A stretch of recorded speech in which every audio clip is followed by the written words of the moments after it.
Hey guys, welcome back. Tisha here, back with another Love and Marriage Huntsville review. I wish that Mel quit back in October before the reunion instead of quitting the way that she quit, because people who aren't fans of her are going to feel like she did it because of this reunion. Because of the way that Kimmy ate Mel up at the end. Mel fan or not, I don't feel like Kimmy's venom towards Mel is warranted. And I feel like it's because this cast has shown time and time again that they aren't for Mel and they are for Martell.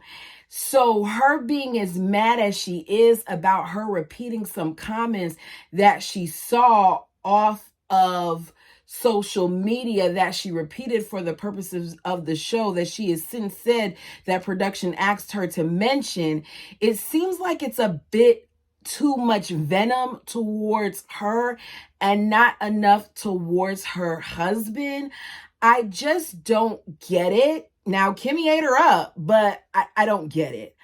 I also feel like Carlos dropped the ball on this when it comes to this whole Martell situation and wasting like 30 minutes talking about it. But at the same way, whether he realizes it or not, he kind of helped Mel because he got him to openly admit things that he tried to previously deny. And this may help Mel a little bit in the long run, especially because even some of the cast said that he's a liar. So we begin the episode in LA. We watch the various casts arrive. Carlos, to me, is really trying to make this thing seem like it's a Bravo situation with the behind the scenes footage and being like Andy, where he's going from room to room. Notice he didn't go and visit Mel, but he's going from room to talk to various cast, right? So after all of that, the various couples and cast arrive. The stage is set. Carlos is shading a lot of people. He makes a comment about Destiny losing earrings like she loses men. And he talks about how Marceau looks smaller in the mid area. And he talks about, the seasoned people, knowing that Nell has a problem with, being referred to anything that, goes with old. And it's just a lot of, Carlos being Carlos. Kimmy is wearing my favorite color, as is Mel. I think that I like Tisha's bob, but it was something about her dress that wasn't, given to me. I think that Mel looked the best, in my opinion, out of the looks that we've seen so far.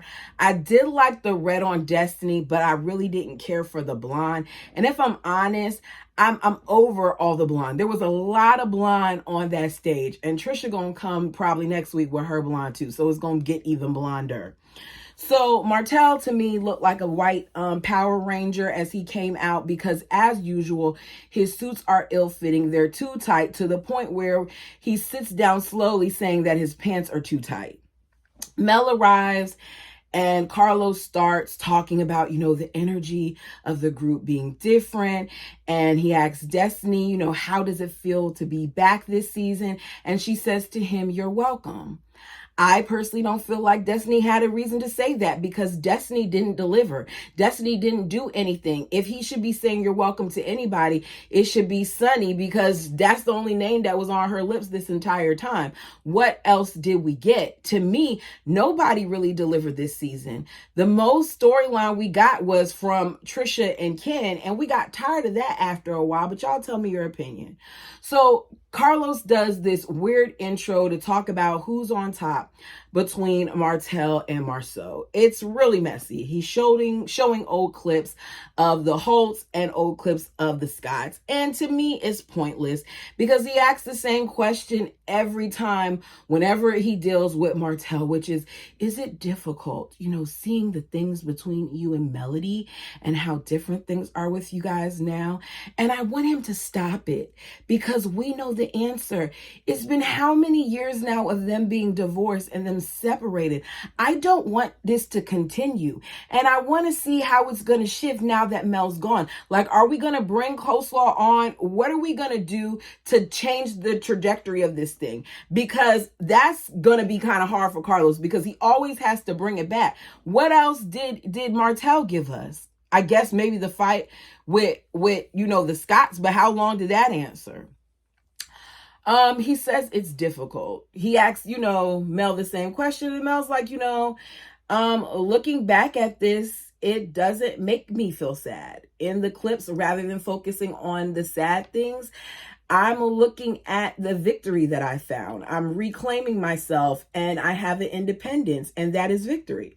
He says, what place, Mel, are you and, Martell in today? And he's like, she says, I don't have comments, for him today, which is fair, because for real, there is a no contact order in place. I don't know if it was in place at this time, but it's like you have these two individuals on the stage. She doesn't like to be around him. You have her in a position where she's close enough to him where if she wanted to look at him, she could, but she's very clearly trying to avoid contact with him. It just isn't good optics wise. Like, I get that you wanted them to talk or to answer or to respond, but being that they're not speaking to each other, you could have had one of them on video screen, or it just, I didn't like it. I didn't care for it. So Martell is on the stage showing us gaslighting at its best, saying that he's in a good place with her, and he's like, I don't know what she's, why she's saying that, stuff must, it must be happening, and I just don't know. Sir, nothing is happening. She's not communicating with you. But you keep sitting here lying, and the people around you, like Destiny, who's smiling and stuff while you're talking, goes along with the flow. So the entire cast and Carlos sit there like they don't know at first that this man tried to take her kids from her. Like, they don't know that this man and his woman are harassing her. And the only people who kind of speak up for her a little bit is Tisha and Marceau. So he then talks about, like, are you jealous of Tisha and Marceau? Like, what's the deal with that? And he's like, I'm not jealous of them. I want them to grow and I want them to prosper. Now, I'm not rooting for them, but I want them to prosper. And Kimmy says he's in the middle of hating and rooting. And I just don't understand why anyone, on this stage would not be rooting for each other. And I just want Kimmy to cut the crap. The girl is so male identified that she constantly disappoints me when she opens up her mouth. This is the stuff that annoys me. I would think that you would understand why some people aren't rooting for each other. That's the same man who just sat there and basically called your sister-in-law a hoe, who sat there and talked about what she was doing in this car with this person, embarrassing her and saying things about your guys and alluding to the fact that your men have cheated too, and dropping pictures where Ariane was there at the time and all these other things. But you don't understand why people may not be rooting for people. Like, let's be clear here. So Martell says he's not rooting for them because of the fakeness and the phoniness and the things that he's done. And Tisha points out the same thing that I was thinking. He must have a mirror in front of himself. And he must be talking about himself, because the stuff that he's talking about is things that he's actually done to them from season 1. She's like, you sent information to the bloggers. You sent information to the bloggers coming for us. It was always you. You were feeding information to Mel and to your other baby mama about us. And it's true. That's what she was doing. If you see some of the stuff he was doing, if you see some of the stuff on YouTube, there's evidence of it, but yet he's trying to deny it. And we know there's evidence of it because we saw on the Queen Sheba interview how he sent her a whole bunch of stuff, things that he had done, that text message and all that other stuff. And the look, he sent it to Queen Sheba, and Queen Sheba didn't want to reveal some of it because it was sensitive in nature. He sent court documentation and all that stuff to her. So I'm sure that wasn't the only time that he's done it. So Martell feels like, Tisha must be afraid of Mel because she's saying it. And Tisha's like, look, I'm not afraid of anyone. It's you. And I agree with Tisha. I don't think that she is afraid of anyone. Surprisingly, with most of the cast left, Tisha didn't drive me nuts this season. We didn't see a whole bunch of her. I don't understand why she didn't go in on Destiny for setting her up, but you know, it is what it is. So Marceau says, you know, I don't think that he was jealous of me at first, but I do now. And Marcel's like, why would I be jealous of you? You weren't even building anything. You weren't even building anything when we had scope. You know, you didn't even finish building that hotel. You know, I finished my projects when I built them. I finished mine. And he was like, oh, you finished your projects? You still owe me $3,700 for a project that you were supposed to do that you didn't finish. And I did finish that hotel. I have proof. It was finished in 2021. Martell is upset about Marceau joking his infidelity, he says. And Marceau is like, I had already apologized to him about that when we went to the trip at the cabins. I shook his hand. I said I was just joking. And since then, I didn't crack those jokes. So I don't know why he's, you know, saying that. He says, for me, I lost respect for Martell because he took a video with him and his wife and he threatened to use it. He says, I did not see the video, but information about the video was relayed to me on multiple occasions. And once Mel mentioned it to me, I knew it had to be true. Of course, Martell is over there playing dumb, asking, where's the video? Where's the video? What video? Where's the video? And Mel is like, look, I'm not about to sit up here and allow him to spin this narrative and put it out here like the video thing did not happen. It did happen. It was done. I have the screenshot that he sent to me of the video. When I saw the video, I knew exactly where it was at. We were in New York. It was around the time of Destiny and LeBeric's wedding. And she says, I knew that it was a video. She says it was out of order. You shouldn't threaten to show that information. And it is not the first time that he's done it. But this time, I decided to take action.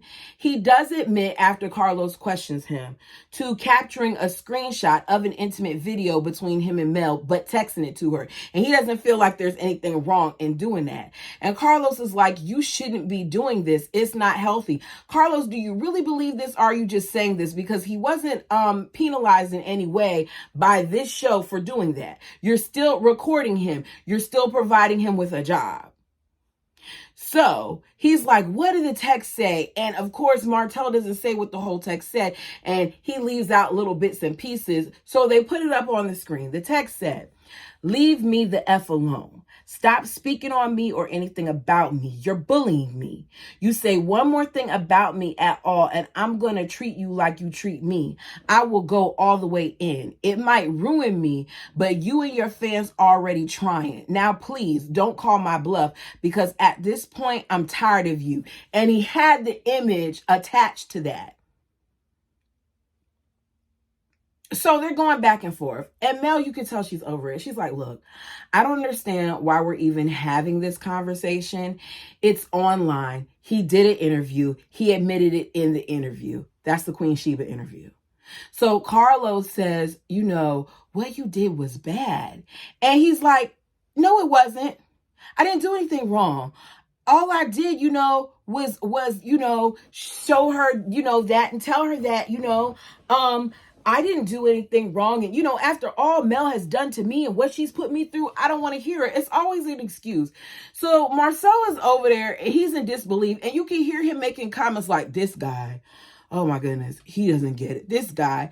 So he's like, look, the guy sent a video of his wife. He sent it out and he tried to flip it around to act like it was his wife giving head to somebody else other than him. Tisha says it was sent.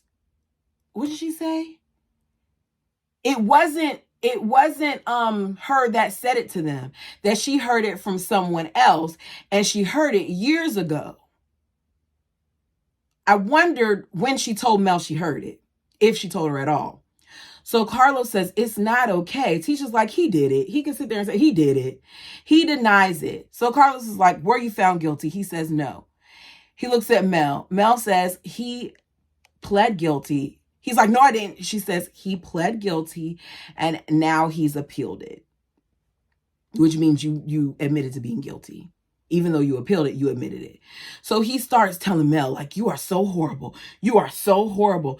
And Marcel's like, look, at this point, who are you going to believe, Martel or Martel? Because he tells you one thing in this breath and says another thing in this breath. And they end it. And I can't help but notice how everybody is laughing during this segment like it's so funny, but it's not funny.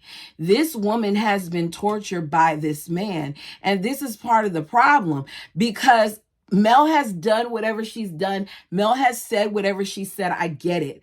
But you can't take all of that, take it out of the equation, and realize that even in this moment, this man is still in one way or another harassing her and abusing her, that he is living in this moment, because this is probably the most that he's heard her speak with him in that same room. This is what he wanted. He wanted to rattle her. I do like that she remained calm in that segment. She didn't go off. She didn't give him too much. So off stage, Marceau is like, anyone who is capable of doing what he did to his wife isn't safe, you know? And whether he wants to admit it or not, he tried to get it out there through someone else. And Tisha co-signs on it. So they agree, all right? He, on the other hand, is still trying to spin it and make it seem like it's something else. I'm not going to repeat that. So the subject of Maurice's DUI comes up. And I'll be honest, this whole situation, I don't think that Kimmy and him really thought that they were going to be questioned as much, because caused some area where we looking like, Kimmy, like you not sounding like you making sense here, sis. There's something that's not right. I get you going to stand by your man, but don't lie for your man. Y'all tell me if you think Kimmy's telling the complete truth, because Kimmy, to me, isn't. All right. So the DUI subject comes up. Carlos brings up how, you've always been the Martin Luther King of the bunch. You've always been seen as level-headed and the voice of reason. So with this whole thing, what happened? So Maurice says a police officer suspected something and then he arrested me for it. But it's not that he suspected something. It's that the man ran into a pole. I didn't realize that he ran into a pole. So did he suspect something, or did you run into a pole? So he's like, okay, so did you do a breathalyzer? And he's like, that's in the report. It's a simple yes or no, but he doesn't want to say it because he doesn't want to add any more guilt onto him, because it's still not done in the courts at this time. I don't know if it's finished now. So he's like, so what happened? So he was like, I left Black and I was traveling. So he's like, you were traveling? You were traveling where? He was like, I was traveling. I was heading home. He's like, you were heading home? You were traveling? Where were you traveling to? He's like, to home. But that's not the way he said it at first. He says he doesn't want to answer the questions because it's ongoing. He doesn't like, though, how everyone up there judged him, and he finds it to be telling. Kimmy's like, how many people cared if he's okay? So Destiny says she texts, and Tisha says that she texts. We know Mel at one point said that she texts, but they knew that the man was okay, because if he was later seen partying on social media and they were saying free Reese or whatever else they were saying, he was free. So don't act like, oh, they were so unconcerned when they knew he was all right. So Carla says, okay, was Kimmy the last woman you were with before you were arrested? He says, absolutely. Carlos says, did you and Kimmy leave together or separately? She says they left separately. So he's like, so Kimmy, you went home? And Kimmy's like, I ain't say that. You're speculating that I went home. He says, I'm asking because I listened to what you said on the show, because I watched the show, and on the show, at the time of the arrest, you said that you were home. So when you left Black, where did you go? Did you go to Credit One? Did you go party at Credit One? Whatever. And she's like, no, I didn't know. So Carlos is like, okay, you kind of being like the Scots here. She claims that, what happened after she left was, she made a pit stop. And he was like, well, where'd you make the pit stop? And she says, for all you know, I could have made a pit stop with a gas. And Maurice at one point is like, yeah, and I was with her to make the pit stop at the gas. Like they kept going all over the place with it. So then she's like, I had to go by the office to get some. He's like, but you said you weren't at Credit Run. She was like, oh, so you don't watch the show anymore because it's not called Credit One. He asked you if you were at Credit One. You could have said, I did go by the office, but y'all are playing games. So he says, okay, what time did you find out about the rest? She says she found out about it around noon. So he was like, okay, so 4 to noon. Oh, okay. So that whole time, you were at home in the bed by yourself. Is this something that normally happens? And she was like, no, he's not normally out that late. And no, I don't think he's cheating, but I do think, I'm not going to put it past anybody to cheat. Kimmy, the way that you are on this show now for the reunion, which is Stand By Your Man, the way that you were on the season, you did think that there may be something going on because it didn't make sense that he wasn't home. You said that you left the house and you went by the office to look for him. If you had went to the office after you left him, you would have already known that he was at the office. He was somewhere else, and they're not wanting to say where he was, and it's not making sense to me. So the subject of Mel comes up, and Maurice doesn't like that Mel disparaged his character. He says he's had opportunities to do the same thing, but he didn't. And Mel says, I had an opportunity to give my opinion, which is the same thing that you've done the last 5+ years, which he has. But Mel, they're not going to like it when you bring up stuff like that. Just stick to the script. Don't deflect. Just stay on what it is. Mel says, we've already talked about this. I've already apologized to you. I'm not going to go through this whole thing again. We've had several discussions about it. We said we were good. I gave you an apology. I'm saying good luck to you, to your ongoing case. And I truly want the best for you, right? I wonder what he said to Tisha and his brother regarding this situation, because they weren't happy in the flashback that we saw with the clip, because the way that Tisha and Marceau were talking was like, this wasn't the first time something like this happened. This wasn't the first time that he went too far, but none of that was mentioned or acknowledged. And I wonder why. So he says, at this point, the case is between me and the state of Alabama. So what's smart and what's prudent is that he shuts the F up and allows his lawyer to handle it. So Kimmy talks about, how exhausting this whole thing is and how exhausting Mel is with all her insinuations of cheating. Mel, you have over the years insinuated that there has been cheating on the Scotts with their men. Whether or not your husband put a battery in your back, it doesn't matter. You've done it. Carlos said, well, there has been rumors about, lipstick being on your collar. And, Mel's like, I didn't say that. And he's like, no, I'm just, I'm saying what was out there. And Carlos says, if you find out that Maurice was cheating, Mel, would you tell Kimmy? And Mel's like, probably not, because Kimmy and I have spent minimal time together. So we're not that type of friends. I wish Mel would have told the truth. No, I wouldn't tell her because she wouldn't believe me. Because the time that I tried to kind of hint it to her, her and Tisha didn't believe me. They wanted all this proof. But that's not what Mel's going to do. She's going to, skirt around it a little bit. So Kimmy says, well, I would want you to tell me. She was like, if somebody came to me with that information, I'd probably tell them to get out my face. Why you coming with me? You coming to me with that for? So she's like, I would rather you tell me than walk around, prior and talking around the town about it. I don't like the underhanded comments. So Mel says, over the years, Kimmy, I've very rarely said anything about you and Maurice. I brought up this situation with the lipstick because it was a topic of conversation on social media. Kimmy is like, okay, well, there was a popular post on social media where you got your butt done and we didn't talk about it. I don't think that that's true. I think that from what I've heard, it was out there, but it came via the Arion camp. And to be fair, I don't think that she got her butt done. I think Mel just lost weight and gained weight and she was working out with the trainer. If she did get a butt job, she needs to go back and get more because it really, didn't do that much.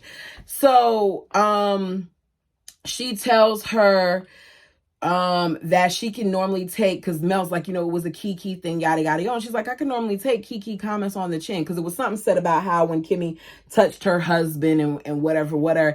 And she was like, I could take Kiki comments on the chin, but when I give it back, it's a problem. When you talk about things, Mel, it's okay. But when we do, we're in trouble. And then we got to have a meeting with Mel. And the cast laughs. So this must have actually happened. I'm not sure. To me, because I'm gonna leave it there, because we're probably gonna get the clip of the last part again, and we'll talk about it in the next episode. To me, it's very clear of where the lines are, even with the fact that they have majority of the cast on one side and Mel is sitting on the other side of Carlos with Tisha and Marceau, who happen to be the only ones who kind of spoke up for her during the whole season, because the Fletchers didn't. And the fact that she's now beefing with them, it is what it is. As I said, Mel made her statement, letting it be known that she is leaving.